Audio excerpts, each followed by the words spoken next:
Pada suatu hari di tahun 2012, Ingrid bercerita kepada ayahnya jika ia seringkali menerima pesan yang berisi ancaman serta teror dari orang-orang suruhan mantan suaminya. Merasa tidak aman, Ingrid pun meminta tolong kepada ayahnya untuk dicarikan seorang bodyguard yang bisa menemaninya melakukan kegiatan sehari-hari.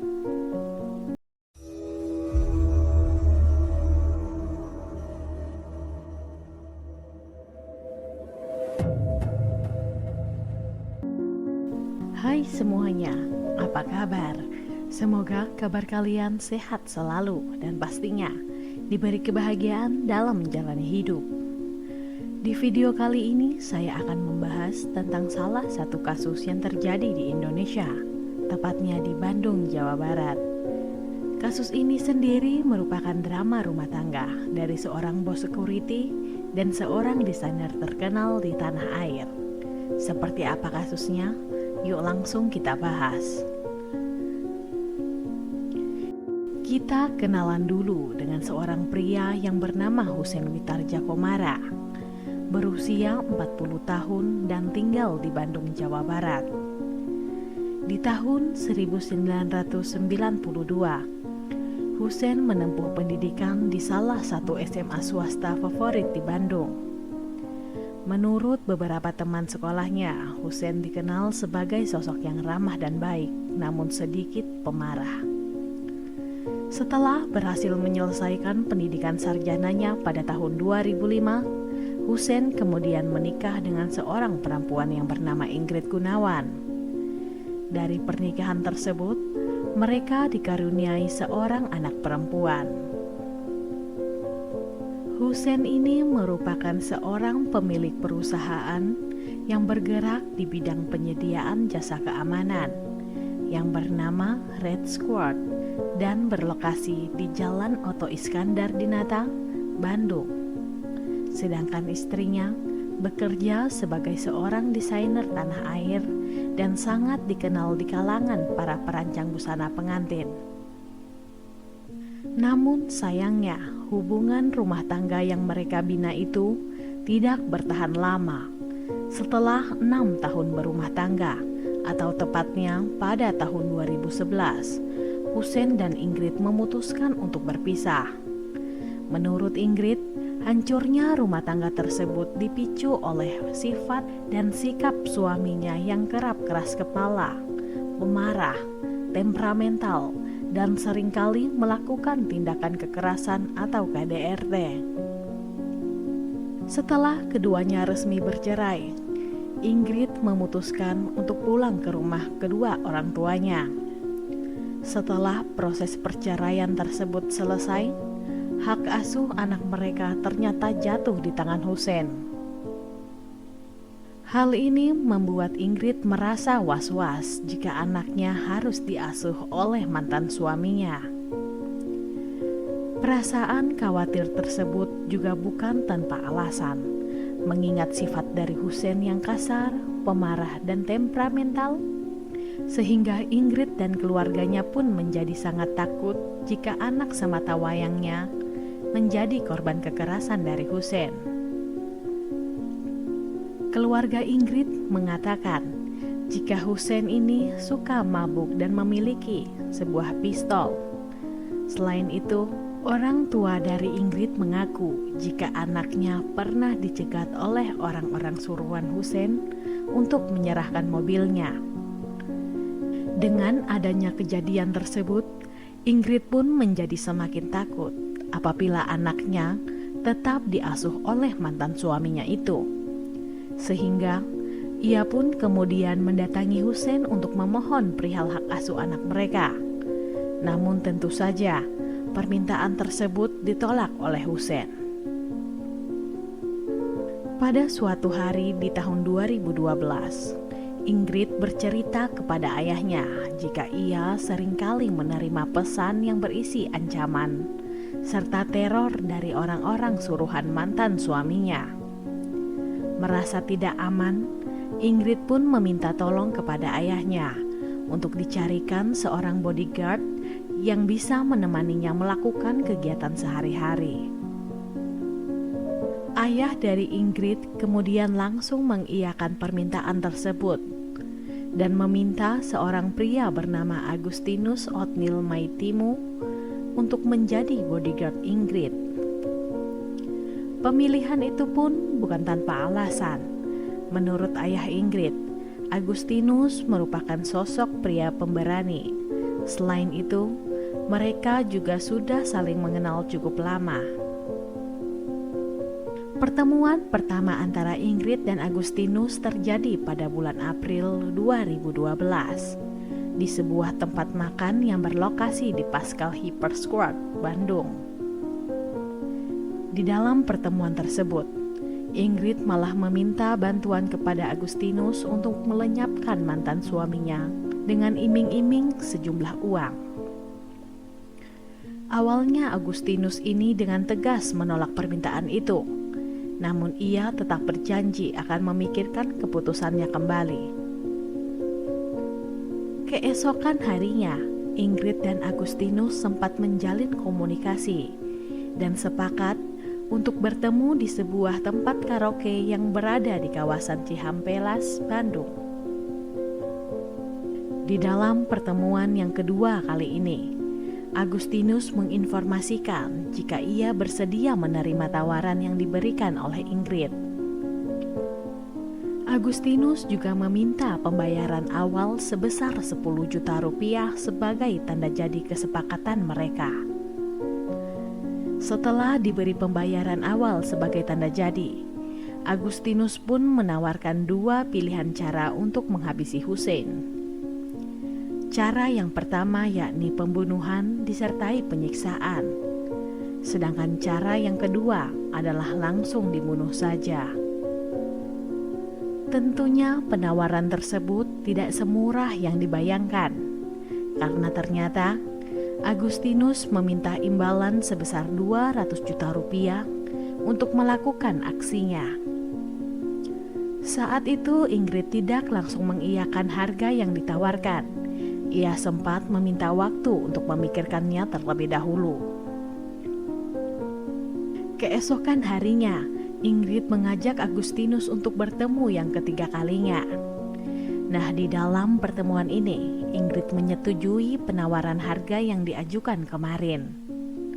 Saat itu, Ingrid terlebih dahulu memberikan perhiasan senilai 125 juta sebagai uang muka. Sedangkan untuk sisanya, Ingrid berjanji akan memberikan uang tersebut setelah Agustinus menyelesaikan pekerjaannya. Setelah mereka berdua saling sepakat, Ingrid dan Agustinus pun pulang ke rumah masing-masing.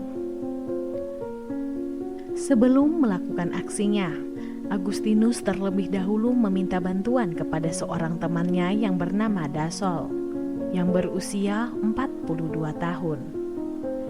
Saat itu ia meminta Dasol untuk memantau serta mengawasi gerak-gerik Hussein sembari menunggu waktu yang tepat untuk melakukan perencanaan.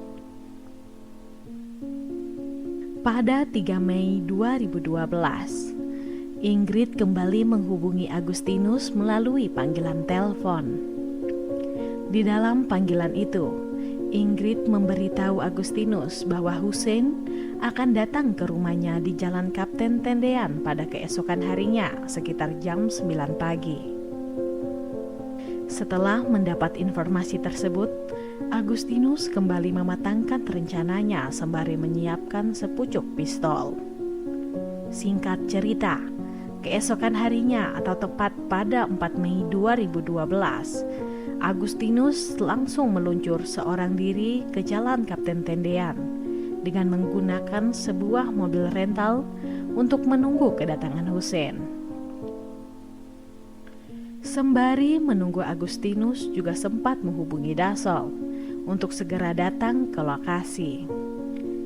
Setelah mendapatkan instruksi tersebut, Dasol langsung pergi menuju lokasi yang sudah ditentukan dengan menaiki sebuah motor.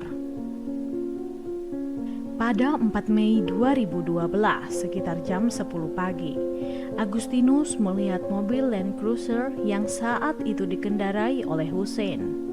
dan parkir di Jalan Kapten Tendean di sekitaran rumah Ingrid. Mengetahui hal tersebut, Agustinus langsung menghampirinya dan langsung menembakkan 2 peluru ke arah kaca samping dan kanan mobil. Hussein yang saat itu masih berada di dalam mobil langsung tewas seketika akibat 2 luka tembakan yang mengenai bagian dada dan bahunya. Setelah penembakan tersebut terjadi, para warga yang melihat langsung kejadian tersebut segera menghubungi pihak kepolisian untuk melapor. Pihak kepolisian yang mendapatkan laporan pun segera mendatangi lokasi. Sesampainya di sana, jasad Hussein langsung dievakuasi ke rumah sakit terdekat. Selain itu, pihak berwajib juga segera melakukan olah TKP serta menyelusuri jalan yang mungkin dilewati oleh pelaku dalam kasus ini. Dan benar saja, ketika melewati jalan Buah Batu, pihak kepolisian menemukan sepucuk pistol yang diduga digunakan oleh pelaku. Dibuang begitu saja di depan sebuah bengkel mobil.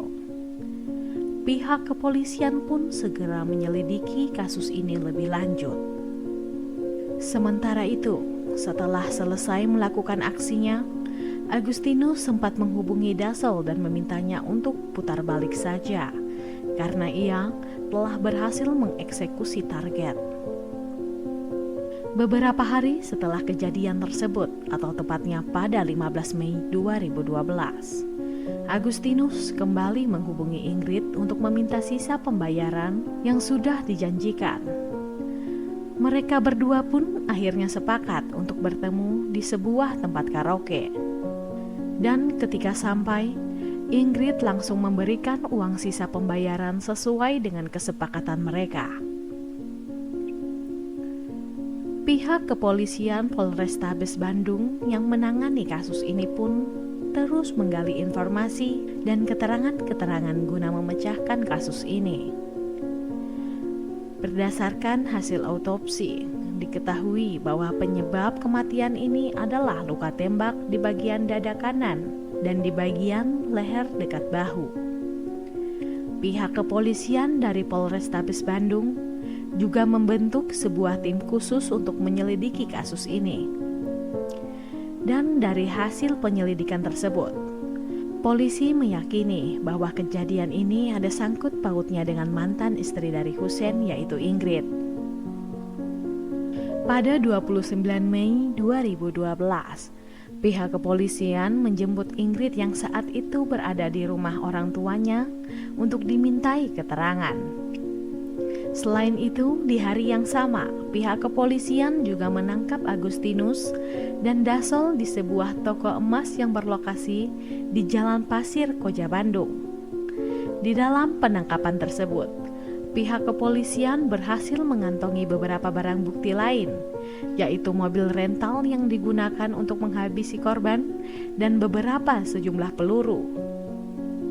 Keduanya kemudian dibawa ke Polrestabes Bandung untuk dilakukan interogasi lebih lanjut. Setelah pemeriksaan tersebut, pihak kepolisian resmi menjadikan ketiganya sebagai tersangka utama dalam kasus pembunuhan Hussein. Ketiganya dijerat dengan pasal 340 KUHP dan pasal 338 KUHP. Pada 26 September 2012, sidang perdana untuk kasus ini digelar di Pengadilan Negeri Bandung. Untuk proses persidangannya sendiri berjalan sangat lama. Di dalam persidangan itu, majelis hakim mengungkapkan bahwa tidak ada satupun bukti kuat yang menunjukkan atau menjelaskan adanya suruhan dari Ingrid kepada Agustinus untuk melakukan penembakan kepada Hussein. Majelis hakim menerangkan bahwa pemberian uang, perhiasan, dan handphone dari Ingrid kepada Agustinus tidak ada saksi sama sekali dan tidak bisa dibuktikan keterkaitannya dengan niatan menghilangkan nyawa Hussein. Berdasarkan fakta-fakta pengadilan, majelis hakim menilai bahwa pembunuhan terhadap Hussein itu murni niatan dari Agustinus dan pihak dari Agustinus tidak bisa memberikan bukti-bukti apapun untuk menunjukkan keterlibatan Ingrid maupun Dassel. Karena kurangnya bukti-bukti, akhirnya majelis hakim menyatakan bahwa Ingrid dan Dassel tidak bersalah dan dinyatakan bebas murni. Sementara untuk Agustinus, sang eksekutor, dinyatakan bersalah telah melakukan pembunuhan. Pada 5 Februari 2013, majelis hakim menjatuhkan vonis hukuman penjara selama 8,5 tahun. Demikian kasus yang bisa saya ceritakan untuk hari ini. Bagaimana menurut pendapat kalian? Sudah adilkah hanya Agustinus yang mendapat hukuman, sedangkan untuk Ingrid dan Dassel malah dinyatakan bebas murni? Silahkan sampaikan pendapat teman-teman di kolom komentar. Saya sendiri tidak akan pernah bosan untuk mengingatkan, selalu libatkan Tuhan di setiap tindakan kita, karena kita tidak akan pernah tahu apa yang akan terjadi ke depannya. Oke, sekian dulu untuk video hari ini. Mohon maaf jika ada salah dalam tutur kata. Dan jika menurut kalian channel ini bermanfaat, mohon supportnya dengan cara mengklik subscribe, like, komen, dan jangan lupa untuk menyalakan tombol notifikasinya agar kalian tidak ketinggalan saat kami upload video terbaru. Sampai jumpa di video selanjutnya. Bye-bye.